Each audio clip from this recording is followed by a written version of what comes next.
we're going to be talking about the topic of forgiveness. Ooh, is it that hot of a topic? It is that hot of a topic. It's hot to touch. Okay. Her browser was like 500 searches on forgiveness. Obviously, Ashley has an issue. See, so like that is absolutely true, and I'm not even going to deny that one. I find it so hard to forgive people. I think everybody does, depending on the degree of the offence. Like if it's something simple, we can easily forgive. But if we But deeply scripture hurt, doesn't say forgive based on the degree of No. offense. It says to just straight up forgive. But I think everyone has some things that they struggle with. But I think a fairly unanimous one is forgiveness. It's so hard. Our flesh finds it so absolutely absolutely difficult. That's not saying Maybe our flesh finds it repulsive so because it's completely against its nature to forgive. because we want to hold grudges, we want to screw that person, they done this to me. And like girl code, like if she's been mean to me, Yeah, then you can't be friends with her because she's mean to me. yeah. Have my Like- back on this. Totally. It's such a pop culture thing to hold grudges against people and like the snidey remarks and the resting face. Like it's such a popular thing But, to not forgive. but it's always been that way. I don't think it's a now thing. I think it's just a forever human thing. and I think if you're seen as being forgiven, a lot of people translate it as doormat. Doormat being walked Like, all over. walked all Totally. over. And actually, I think forgiveness Stick up for yourself. I think forgiveness has strength. We were forgiven. Yeah. I mean, Christ died for us on the cross, and he died for all of our bad stuff. And we can think of immediately the worst things that we've done, but Christ forgave them. So if he can forgive us of all of that, then we can easily forgive someone else. Okay, so what you're saying is that Jesus is our example of how to forgive. Yeah, that's the whole Okay, point why but he could came. I interject to be like a spanner in the works? God is God. We are humans. Yeah. So I'm not saying that like forgiveness comes easy for God because he's God, but it does. Yeah. And it doesn't come easy for us because we are humans. And we don't forget. No. This is the thing. We don't forget once we've been offended. Mm. So, okay, Christ might be our example, but perhaps maybe forgiveness is maybe an ongoing process. Oh, totally. I think it is. It's ongoing because I think when people say, doormat, I think you forgive. Don't forget, but learn the lesson. Yeah. Learn how to guard your heart, have those boundaries in place so these things don't happen again. But also, like, really just focus in on Christ's example and continue to go with that. Right. What are you going to say, Ashlyn? Because I want to be really practical, so you go next. As always. Aye. So, I have the Bible verse, but it's Colossians 3:13, and it's just 2 lines, and it's super simple and to the point. It just says, "Make allowance for each other's faults and forgive anyone who offends you. Remember, the Lord forgave you, so you must forgive others." I like that a lot. That's really good. So practically speaking, like Yeah. how we can wind this up is to say, okay, so Christ is our example of how to forgive, right? We are human, so we're limited in our abilities to forgive.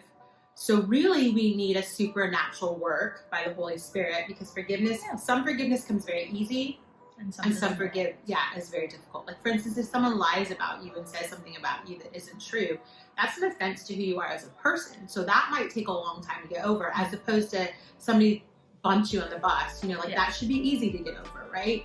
So I guess like we're talking about like I think Robert mentioned it, like the level of sin. So like God doesn't say the level of sin is how you determine how you forgive. He just says to be very forgiving, as the Bible verse that Ashlyn just read. And then we have the verse where it says 7 times 77. So I think there needs to be a willingness to forgive. Yeah. Right? So if you don't have that willingness, God, will you give me that willingness? God, will you help me to forgive? Will you show me what forgiveness looks like? Now, I do not believe that forgiveness looks like a doormat. Okay? I believe that forgiveness looks like learning.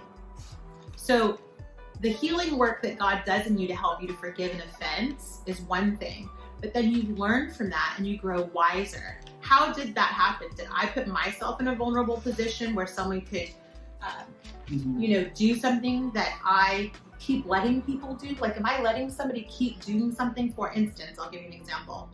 I had a person in my life who constantly loved to insult me. Like, just loved to throw an insult at me.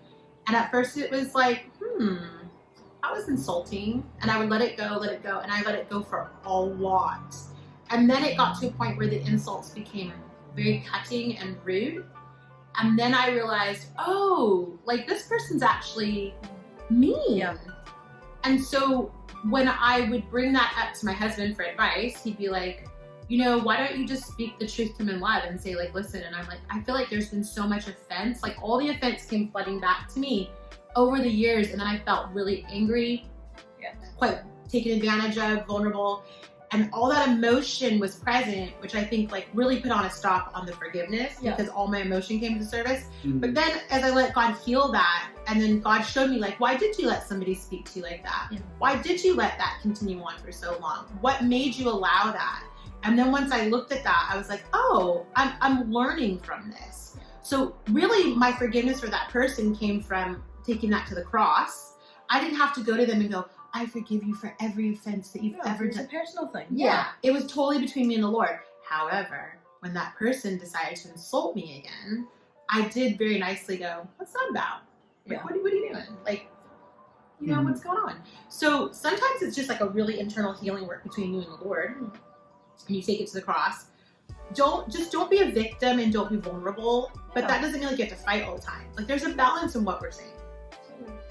I think there's got to be a willingness to forgive regardless of offense. And maybe you're going, well, I was molested, I was assaulted, I was abused, whatever that is. There's ways you can, like, sit before the cross. Mostly it's just being vulnerable before God and saying, God, can you heal that offense? Can you heal that hurt? And then can you teach me how to get strong from it and how to be braver and bolder and more of the person that would be that person that shows Christ to the world. So, like, I don't know if what I'm saying makes sense. No, it is. Like, I can kind of piggyback off your example. Like, I've had my fair share of times where that's actually bad. I've had my fair share of times of people to forgive. But, like, right now, I had this friend, we're going to be all cryptic, but I had this friend, we were best friends for so long. And it just came to a point where just one thing happened, and like you said, all that emotion just came flooding back, where I had found out that this person had lied about me, or this person hadn't stuck up for me when someone had been lying about me, that, like, they had been doing all these, like, things hurtful, mean that I was like, well, that's it, that's just unforgivable, I can't do this anymore. And I got rebuked hard, and it was one of those things where it genuinely felt as though God was like, you sure you want to be thinking like that? So, oh, alright, okay, maybe not then. And like you were saying, it is such, it's such a process. And there is an aspect of, like, we're all trying to survive, right? Like even if you're not a Christian, you're trying to survive. And so we get caught up in this game of survival. And so that does nasty things to us, and it makes us do nasty things. So we have to remember, like in trying to survive, if we're Christians, we need to really lean on the Lord for that. If we're not Christians and we're trying to survive, we need to figure out what it is we're trying to do. Like, why are we trying to be top dog? Why are we trying to be the most important person? Why are we mean? Why are we cruel? Investigating ourselves, and hopefully that does lead us to God. And then I'm not saying like we're not sitting here smugly saying you must forgive everything, because the truth is, forgiveness is between you and God. We're only the messenger. The message is this: you're called to forgive regardless of the offense. Okay, that's what Jesus wants you to do. Now, your offense might run deep in what you've had done to you, and I would say take that to the cross and work that out. That might take a while. And then the next thing I would say is, if you've done something to somebody that is absolutely wrong, mean, as what Christians would call sinful, then we would say you need to take that to the cross, figure out why you're doing that. But then secondly, if God has forgiven you, you need to forgive yourself as well. Forgiving yourself is really hard. It really is. Yeah. And stop doing that nasty thing. You know, if it's gossip, if it's lying, if it's cheating, if it's whatever that thing is, if it's hurting somebody else, it's going to obviously hurt you as well. and you need to stop. Yeah. And then once you stop, you need to realize that God's forgiveness runs deep for you, and that it is forgiven, but you need to not go back to it. And I think adding on to that, if you're the one seeking forgiveness from someone, like Danny said, spend time with the Lord and remember to forgive yourself, but also don't try and force someone's hand to forgive you, because their heart, their feelings are in play.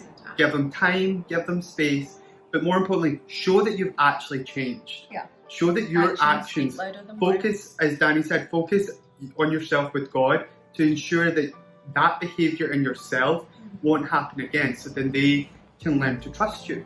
Yeah. And that's the whole point, is with forgiveness is just spend time before God and just lay it out before Him.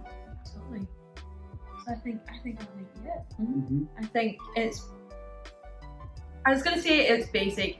It's not. It's really, really hard, but the steps are basic. Amen. And that's, take it to God. Mhm. If you're the offendee or the one that has been offended, it's all the exact same. It's still the exact same process. Pray about it, give it to God, and He will sort your heart out, and He will sort their heart out. It might not be an overnight thing. It might not be next week. Not. It could be within the same day, or it could be 2 decades later. No one knows. It's God's time. That's it. And if you're struggling with it, reach out for counsel from your pastor, youth pastor, or you can contact us to help. We'd like to help. Brilliant. So we'll see you guys next week.